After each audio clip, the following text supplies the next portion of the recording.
आता बातमी गोकुळ विषयीची। गोकुळ विरोधात चौकशीचे आदेश दिले गेलेत।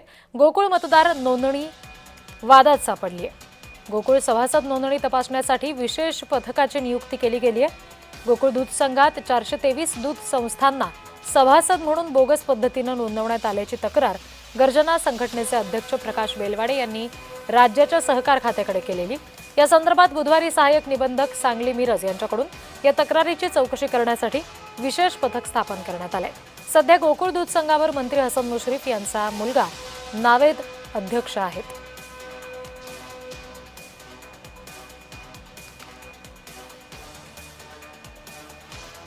महाराष्ट्र शासनाने गोकुळच्या ह्या अंधाधुंद कारभारावर गोकुळच्या संचालकांनी केलेल्या नंगानाचावर चौकशी करण्यासाठी एसआयटीची स्थापना केलेली आहे। त्यामुळे ही जी लढाई आतापर्यंत आम्ही कोर्टात लढत होतो, जनतेत लढत होतो, आता एसआयटी मार्फत जे काही यांनी काळबेरं केलेलं आहे, मला तुम्ही माहिती देत नव्हता, सभासदाला माहितीचा अधिकार असताना तुम्ही माहिती लपवली, आता ही एसआयटी सगळी माहिती तुमची जगासमोर आणेल।